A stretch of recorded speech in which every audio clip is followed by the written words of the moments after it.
Assalamualaikum warahmatullahi wabarakatuh. Hi guys, my name is Rissa Khalisyah and welcome back to my channel. This time, I would like to tell you about articles compilation review from 10 articles that I have read and reviewed this semester. So, without any further ado, let's get started. Okay, so now we are going to talk about article compilation review by me. But now, let's take a look at this beautiful African proverb. It says, "It takes a village to raise a child." I chose those 10 articles with this proverb as the main idea. That proverb means it takes everyone's involvement to raise children, to educate them mentally and physically. That is why my article's choices are talking about how to educate children, psychological state of society, and students' relationship with teacher, family, and society as part of their education process. Okay, so this is the first article that we are going to talk.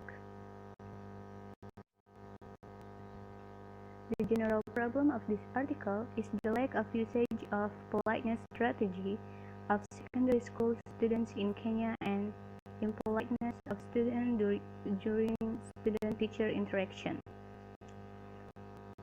The authors wrote this article for teachers in order to get their students to use politeness strategies both in English and their mother tongue language, also to solve the impoliteness of students during student-teacher interaction. The conclusion of this article is politeness forms are an integral and significant part of language use. Politeness strategies have to be learned so as to be used appropriately in a given context. And these politeness forms can be culturally sensitive. Therefore, instruction in politeness forms through a second language should take cognizance of this fact. This is the second title of the article we are talking.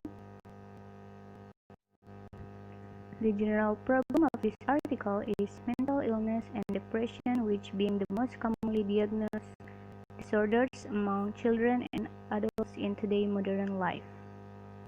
The author wrote this article for everyone who is having depression in this modern life in order to help them get out of it and to understand the etiology of this problem and seek alternative methods for healing. The author concludes this article that life has not been as stressful as the modern people's life, with huge technological innovation of his life. Loneliness, isolation, and alienation have become a very widespread problem, and so has the depression. Depression reached epidemic proportion for children, teenagers, and adults. It appears that our modern world doesn't offer very satisfactory social activities and pleasant events. They need real caring and face-to-face interaction with their close friends and family members. Okay, now, next is student-teacher relationship and student self-concept, relation with teacher and student gender. The general problem of this article is the lack of effective qualities of student-teacher relationship. For the last 2 decades, student-teacher relationships have been a focus of educational research. This is too bad since the student-teacher relationship in helping to shape student self-concept, which can have long-lasting implications for a child. The authors wrote this article to examine the extent to which relationships were mediated by student enjoyment of school and student perception of their teacher, and to examine the relationship between child and teacher gender, qualities of the student-teacher relationship, and student self-concept. The conclusion of this article is the current study contributes to the body of knowledge in the area of student-teacher relationship and self-concept by emphasizing the importance of developing not only close relationship with both boys and girls, but even more notably, relationship law on conflict. Okay, so this is the next article we are going to talk. The general problem of this article is that a lot of parents who do not allow their children to do risky play because of the injury that might caused by it. And today's children in Western cultures spend more time watching television and being indoors than they spend being active in outdoor environments, which actually can make children losing some of their ability, especially to socialize. The authors purpose to write this article is to contribute to the understanding of early childhood educators and parents' attitudes and practices in relation to outdoor risky play for children, and to reassure that the parents that it is important for children to do risky play for their motor skills development and also socializing with people. The conclusion of this article is this study revealed that various ways in which early childhood educators and parents support outdoor risky play for young children. Okay, so this is the next article title we are going to talk. So, this article is about parental attitudes towards children's rights are conditioned by the dominant cultural model in the family. Recognition and respect for children's rights in the family are subject to constraint of microsocial climate. Relations with the educational institutions is a facilitator factor in promoting and respecting the rights of children by the parents. The authors propose to write this article is to analyze the factors that influence parents' attitudes and behaviors towards children's rights, and to develop educational programs to improve parenting and parent relationship with the child and with the educational institution. The conclusion of this article is it can be concluded social and economic factors, both family and residential environment are not directly specific conditioning attitudes and behaviors of parents in recognizing and respecting the rights of children. And this is the next article we are going to talk. The general problem of this article is recent research in neuropsychology has clearly shown that genetic influence on behavior are not something fixed and predetermined from birth. Genetic and environmental influence on behavior are inextricable and work in dynamic interaction with regard to the way that the mind evolves.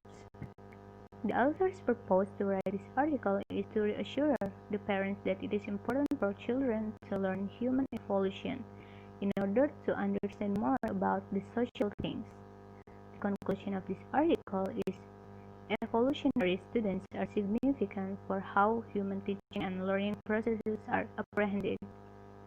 If the evolution of teaching and learning is understood in new ways, this will have an impact on how we interpret typical education and learning with ordinary school.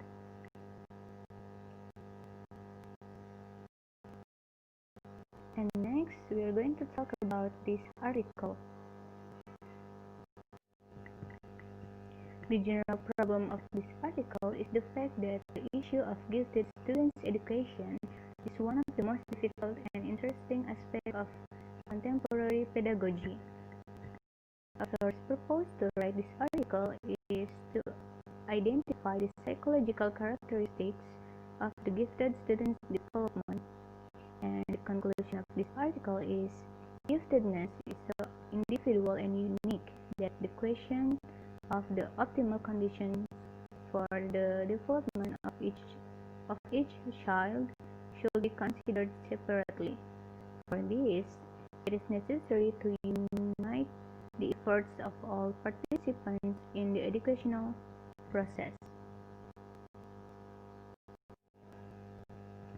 Now, we are going to talk about this article. So, about this article, the authors hypothesized that student-teacher relationship will predict teaching stress, such that conflictual and dependent relationship would predict high levels of stress and close relationships would predict low levels of stress. The authors propose to write this article is to examine a proximal source of stress, the student-teacher relationship, as a predictor of stress in preschool teachers. And the conclusion of this article is the authors note that previous research has laid the groundwork for further examination of the links between student-teacher relationship quality and student-specific teaching stress. However, the current literature is insufficient to draw meaningful conclusions, and studies of these specific constructs are virtually non-existent. Studies of similar constructs, such as teacher well-being, have found that student-teacher relationships do play an important role in teachers' psychological and emotional experiences in the classroom. Okay, so now this is the next article that we are going to talk about. This article, the authors discuss about school factors that have been shown to contribute to students' reasons to dropping out, development factors that impact school success, clashing values, how to change the environment of the school, intervention programs aimed at improving relationships among students, educators, and social workers, and about practice implications. The author's purpose to write this article is to discuss those school factors that have been shown to contribute to students dropping out.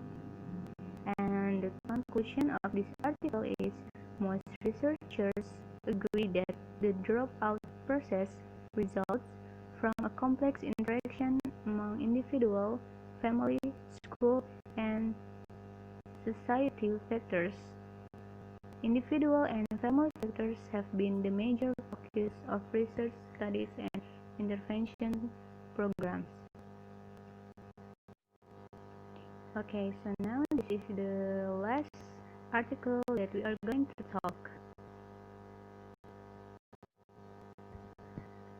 So, the general problem of this article is the problem of teaching effectiveness is approached by focusing upon the student-teacher relationship rather than upon only the teacher or the student or the teaching method.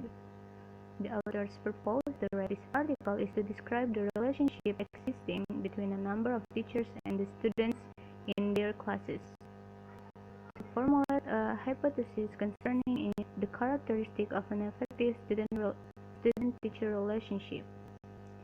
And the conclusion of this article is that it underlines the fact that education, and particularly teaching, is a complex process, and that probably no one factor or element is crucial in all cases, but rather it is the pattern of the student-teacher relationship that is important and which must be discerned if an adequate diagnosis is to be accomplished. And as I said from the beginning, the articles that I reviewed are related to each other because they talk about the importance of psychological relationship between children or students with family, teacher, and society in children's education process. Okay, so I think that is all from me. Thank you for watching. Wassalamualaikum warahmatullahi wabarakatuh.